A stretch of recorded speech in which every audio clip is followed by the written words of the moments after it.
कांग्रेस तो कहब ता कथा सबुठ धन्यवाद देवा कथा ओडिशार मान्यवर समस्त विधानसभा सदस्य मान भारतीय जनता पार्टी सरकार को आज पर्यंत ओडिशा रे केबे भी एई भली संपूर्ण मात्रा रे अलग सरकार समय केबे विधानसभा चलु नथिला। भारतीय जनता पार्टी सरकार समस्तंकर सरकार सरकार चाहूची जनसाधारणंकर सेवा और विकास पर किंतु दीर्घ जेबठू भारत स्वाधीन होता से ही दिन ठू भारत वर्ष रे कांग्रेस सरकार शासन करी आसीथिला। ओडिशा रे भी विगत दिन शासन करिथिले। से माने निजे जानी सारी चंती कि भारत मुक्त कांग्रेस सभा को जाउछि। कांग्रेस रो ठकामी सबु बेले से जनसाधारण समाज रे काम कला बोली काम केबे करिने। लोकन को जातिगत व्यक्तिगत लड़ाई करी जातिवाद उठाई करी यही प्रसंग को नहीं करी सबु बेले ठकामी करी कांग्रेस राजनीति करी आसुला। रियल राजनीति करिवार समस्ते शिखी गले कि देश रे यशस्वी प्रधानमंत्री नरेंद्र मोदी जो दिन नेतृत्व आसिला ये नेतृत्व को सम्मान जणेवा कथा। आज सही नेतृत्व को नहीं गिरी ओडिशा रे भारतीय जनता पार्टी रो नेतृत्व अच्छी सबु बेले बिना कारण रे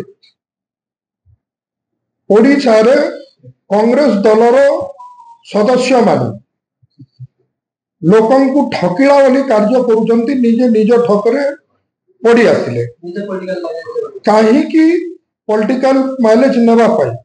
कारण ए भली कोनसी नारी बलात्कार किंबा ओडिशा रे महिला मानकर प्रति ए भलिया आगुरु जेंती से माने शिखे आसीथिले से बोली नहीं। जेहेतु दीर्घ 76 वर्ष स्वाधीनता रे जो भली से माने अंचल को सारा ओडिशा को सारा भारत वर्ष को करी सारी थिले धीरे धीरे भारतीय जनता पार्टी रो सरकार ताकू कंट्रोल करिवारे लागिछि। अब बिना कारण रे जो पॉलिटिकली माइलेज नेबा जो भली लोकन को लोक लोचन को आसीबा ठकामी करिबा एटा भूल धारणा थिला तांकर। समस्त निजर अधिकार साब्यस्त करि पारिबे। विधानसभा गोटे पवित्र गृह रे 147 मेंबर ओडिशा रो 147 मेंबर को लोग भोट देइचंती। आम अंचल रो दुख सुख नहीं करी सेठी जणैबो प्रसंग उठैबो आउ सेठी विचार को आनिबो।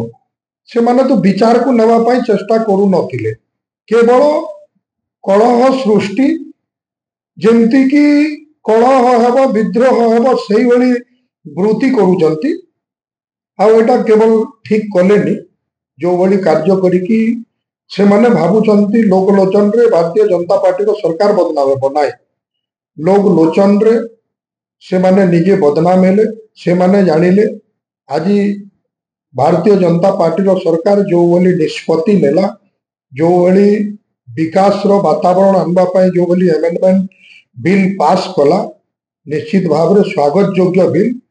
राज्य रो मुख्यमंत्री आम समस्तंकर हित पाए ये विचार को नहीं चलती। शिक्षार विकास करिवे स्वास्थ्य विकास करिवे एवं बेरोजगार को रोजगार देवे एवं चाषी को खेत को पानी ये विभिन्न कार्य से आग को जावाई 75,000 किलोमीटर रोड रास्ता कौन ये अनेक उन्नयन मूलक कार्य होगापाई आज मु इतिहास रे केबे सुनी नथिली ओडिशा रे केबे बोली गुटे विधानसभा गृह रे एभली शांति श्रृंखलार सहित 18 घंटा 36 मिनिट विधानसभा चली थिला।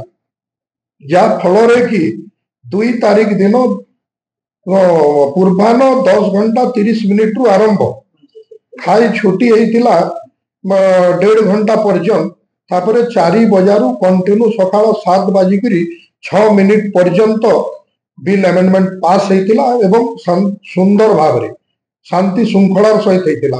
अनेक विरोधी दलर सदस्य माने माने डिस्कस करथिले आ कथा को परिचालना करथिले एवं कथार विचार करिकरी ए बिल को समस्त समस्तकर सहमति रे पास करथिले। देखंतु डिस्कस जो भली कथाबार्ता कथा कटाकुटी नथिला, कथार समझौता थिला। विरोधी दलर सदस्य माने अनेक कथा माने बुझवा पाई कहिथिले, किंतु सबु कथा बुझा समझा समस्तकर सहमति रे हैला, या आमे जानिछु।